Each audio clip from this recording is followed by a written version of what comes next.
अस्सलाम वालेकुम स्टूडेंट्स, मेरा नाम अम्मार मुजाहिद है और जैसा कि आप देख रहे हैं आज के लेक्चर में हमने फंक्शंस की लिमिट को एवेल्यूएट करना है यूजिंग द लिमिट लाज। वो लाज जो हमने लास्ट क्लास में पढ़े हैं, ठीक है। तो इसके लिए मैंने एक्सरसाइज 2.3 कैलकुलस की जो बुक हम यूज़ कर रहे हैं जेम्स स्टीवर्ट की 8th एडिशन है इसका, अर्ली ट्रांसेंडेंटल, उसके क्वेश्चन नंबर 5 हमने पिक किया है एक्सरसाइज 2.3 का।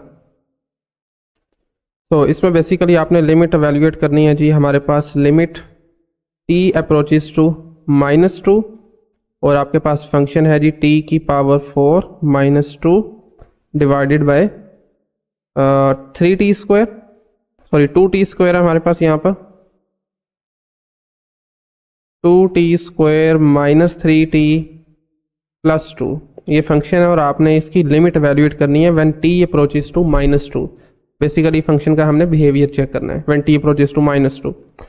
तो इसके लिए देखें सबसे पहला काम, क्योंकि आपने जो जो रूल्स अप्लाई करने हैं साथ में मेंशन भी करना है। तो हमने देखा था दो फंक्शंस की अगर कोशेंट हो, दो फंक्शन डिवाइड हो रहे हो तो सिंपली आपने क्या करना है, न्यूमरेटर में अलग से लिमिट अप्लाई करनी है और डिनोमिनेटर में अलग से लिमिट अप्लाई कर देनी है। सो t अप्रोचेस टू -2 न्यूमरेटर में आ जाएगा t⁻⁴ -2 और बिल्कुल इसी तरह से डिनोमिनेटर में हमारे पास सेपरेटली लिमिट अप्लाई हो जाएगी, लिमिट t अप्रोचेस टू -2 और उसके बाद आ जाएगा जी 2t² -3t + 2। ठीक है, ये दो फंक्शन की, चूंकि दो फंक्शन का कोशेंट था, दो फंक्शन डिवाइड हो रहे थे तो सिंपली हमने सेपरेटली उन पर लिमिट अप्लाई कर दी है। अच्छा जी, इसके बाद अब हम ये करेंगे, क्योंकि देखें फंक्शन की एडिशन या सब्ट्रैक्शन हो रही है तो 1 बाय 1 सेपरेटली अब इन पर लिमिट अप्लाई करेंगे। न्यूमरेटर में हमारे पास आ जाएगा limit t approaches to -2। First of all हम t4 को एवेल्यूएट करेंगे -2 पर, देन हमारे पास है कांस्टेंट, तो सिंपली आ जाएगा लिमिट t अप्रोचेस टू -2 और साथ में 2 आ जाएगा। ठीक है, इसी तरह से डिनोमिनेटर में भी हमारे पास 3 एक्चुअली फंक्शंस हैं और तीनों की सेपरेटली हमने लिमिट एवेल्यूएट करके उनको सब्ट्रैक्ट प्लस माइनस जो भी है वो करना है। ठीक है, सो फर्स्ट ऑफ ऑल आ जाएगा लिमिट t अप्रोचेस टू -2 और फंक्शन हमारा आ रहा है 2t²। देन इसमें से हम सब्ट्रैक्ट करेंगे limit t approaches to again -2 ही रहेगा एंड दिस इज 3t और उसके साथ प्लस के साथ नेक्स्ट हमारा जो फंक्शन है which is a constant function 2, उस पर भी बिल्कुल सेम लाइंस पर लिमिट t अप्रोचेस टू -2 साथ में 2 आ जाएगा। तो अब आप देखें t⁻⁴ इसकी लिमिट सिंपली एवेल्यूएट कैसे करते हैं, चूंकि एक पॉलिनोमियल है तो पॉलिनोमियल के केस में हम जस्ट t की वैल्यू पुट करते हैं। ठीक है, तो हमारे पास हमारे पास आ जाएगा जी -2⁻⁴ और इस तरह से ये 2 जो आपको नजर आ रहा है this is a constant, so constant की लिमिट सिंपली वही नंबर आ जाएगा 2 ही, क्योंकि t अप्रोचेस टू -2 करता है। 2 एक्चुअली कांस्टेंट है, इसमें नो चेंज, कोई चेंज नहीं आ रहा, तो जस्ट ये 2 ही आ जाएगा। नीचे देखें जरा, वंस अगेन एक और हमारे पास लिमिट का रूल अप्लाई होगा यहाँ पर, एंड दिस वन इज आपने कांस्टेंट को बाहर लिखते हैं। ठीक है, कांस्टेंट पर लिमिट अप्लाई नहीं होती, दैट्स वाई आप कांस्टेंट को बाहर लिखेंगे। Then again t approaches to -2 then we have t² और इसी तरह से minus again this 3 is the constant, separate कर लें उसको, बाहर लिख लें लिमिट से एंड लिमिट जो अप्लाई हो जाएगी सिंपली t पर। और वंस अगेन नेक्स्ट हमारे पास चूंकि कांस्टेंट है, जैसे ऊपर था बिल्कुल वैसे ही नीचे भी कांस्टेंट है, तो सिंपल इसका आंसर +2 आ जाएगा। ठीक है, ओके। सो नेक्स्ट स्टेप में अब आपने डिनोमिनेटर में फर्दर जो आपकी लिमिट्स रह गई हैं उनको भी एवेल्यूएट करना है। 2 कांस्टेंट एज इट इज आ जाएगा, -2 t की जगह पे जस्ट इंसर्ट करें चूंकि एक पॉलिनोमियल है, तो -2 की power 4 -3 limit t approaches to -2 और t की लिमिट वैल्यूएट करनी है। सिंपली एक हमारे पास आइडेंटिटी फंक्शन होता है ना सिंपल, तो इसमें जस्ट आपने वैल्यू पुट करनी है -2 और साथ में +2 एज इट इज आ जाएगा। और अगर आप न्यूमरेटर में देखें तो दैट बिकम 16 -2। फर्दर जब आप नीचे सॉल्व करेंगे तो मैं मतलब डायरेक्टली यहाँ पर लिख रहा हूँ, वेल सो -2⁻² है, गेस ये 4 नहीं है 2 है, ये करेक्ट कर लें, दिस इज -2⁻² डिनोमिनेटर में।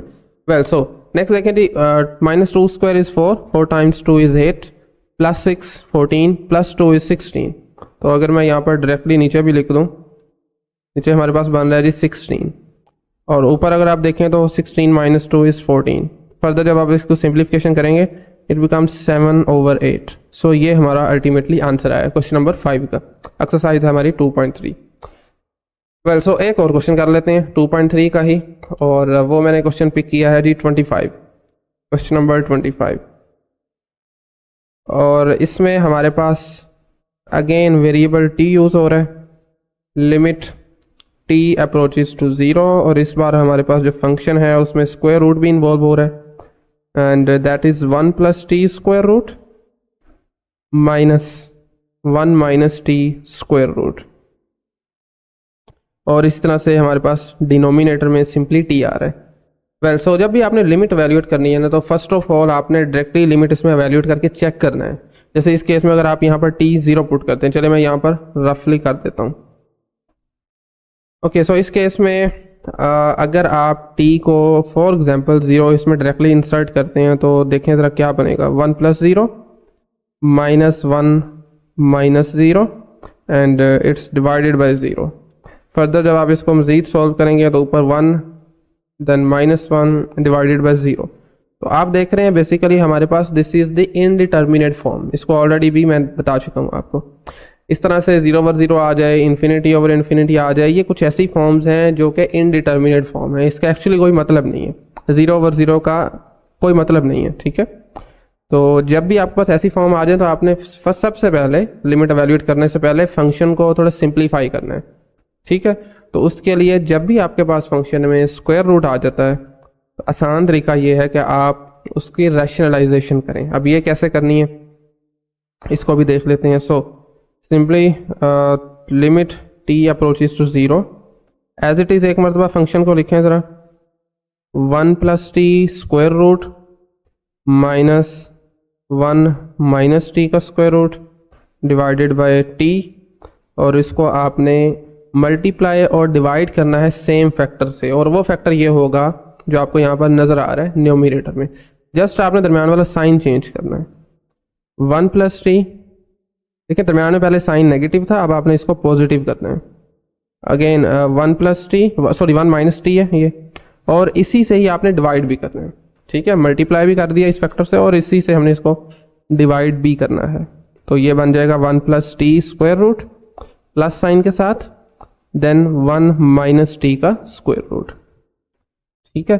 अब अगर आप ऊपर देखें न्यूमरेटर में हमारे पास ये एक फार्मूला, अलजेब्रिक बेसिक जो हम फार्मूलाज पढ़ते हैं उनमें से ये एक बेसिकली फार्मूला बन रहा है, a - b times a + b, और ये इक्वल होता है a² - b² के। तो सिंपली यहाँ पर हम लिख लेते हैं लिमिट t अप्रोचेस टू 0, और ऊपर अगर आप फार्मूला अप्लाई करें तो हमारे पास a² - b² आ रहा है। तो इस केस में 1 + t का स्क्वायर आ जाएगा, माइनस साइन के साथ 1 - t के स्क्वायर रूट का स्क्वायर आ जाएगा, ठीक है।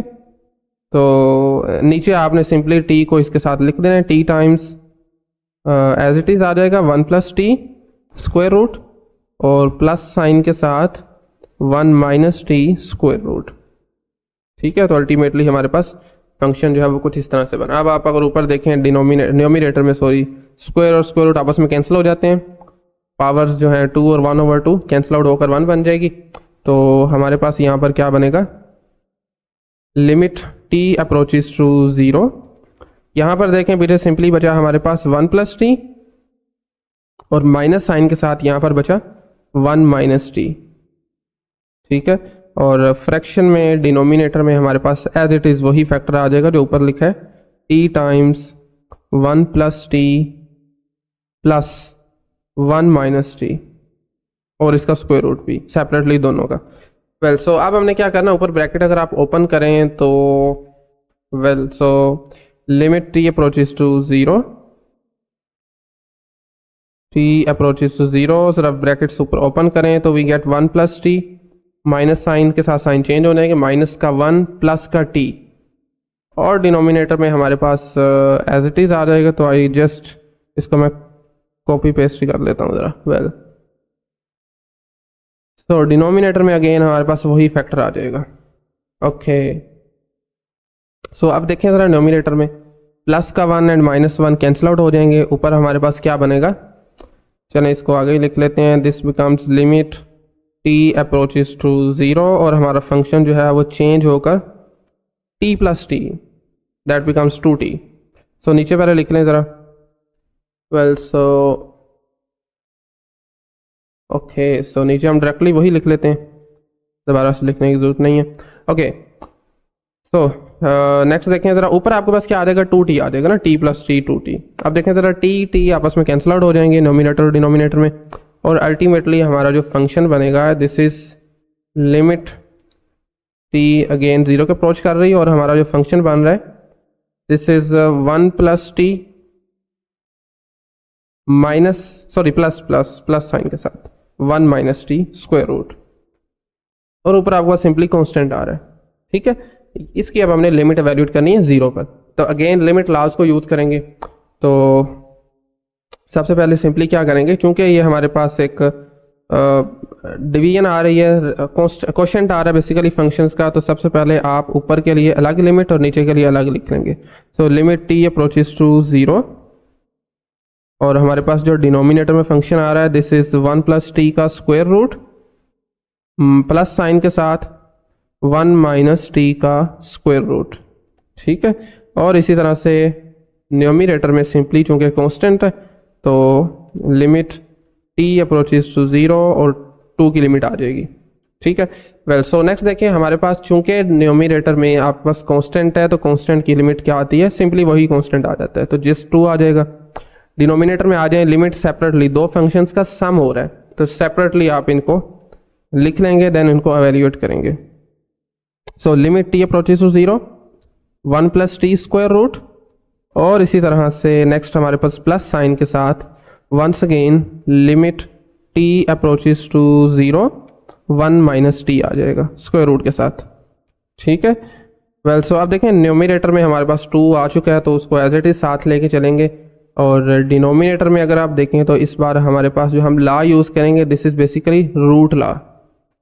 हमने क्या पढ़ा था, एक रूट लॉ, स्क्वायर रूट के अंदर जो फंक्शन है आप जस्ट उस पर लिमिट एवेल्यूएट करते हैं, तो जस्ट आपकी जो लिमिट है वो मूव कर जाएगी स्क्वायर रूट के अंदर, लिमिट t अप्रोचेस टू 0 और फंक्शन हमारे पास आ रहा है 1 प्लस टी, और इस होल का हमारे पास स्क्वायर रूट आ जाएगा। बिल्कुल इसी तरह सेकंड भी हमारे पास प्लस साइन के साथ लिमिट t अप्रोचेस टू 0 और साथ में इसके आ जाएगा 1 माइनस टी, और इस होल का स्क्वायर रूट आ जाएगा, राइट। और न्यूमरेटर में 2 ही चलेगा as it is.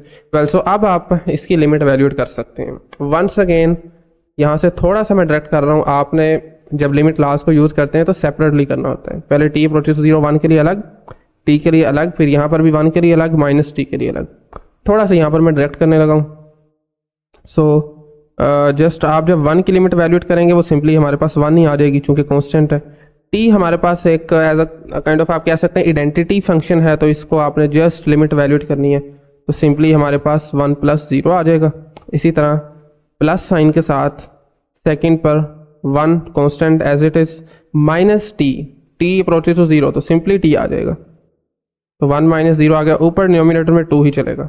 Well so अब आप नीचे फर्दर जरा सॉल्व करें तो हमारे पास बनता है जी 2 divided by square root of 1 plus square root of 1, और square root of 1 actually equal to 1 के होता है सिंपली, और this is equal to 2 divided by 1 plus 1। Further solve करेंगे तो 2 divided by 2 and this is equal to 1।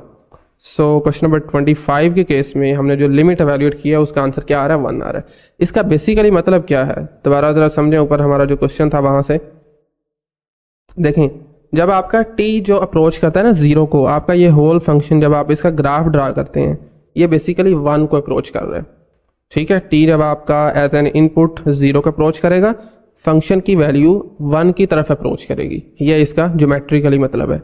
ठीक है, सो I hope कि आपको इसकी अंडरस्टैंडिंग हो चुकी होगी। इंशाल्लाह नेक्स्ट लेक्चर में हम अगेन लिमिट एवेल्यूएट करेंगे बट ग्रेटेस्ट इंटीजर फंक्शन के केस में। ठीक है, सो आज के लिए इतना ही। आज के लेक्चर से मुताल्लिक कोई क्वेश्चन क्यूरी है तो कमेंट सेक्शन ओपन है, पूछ सकते हैं आप। Thank you very much.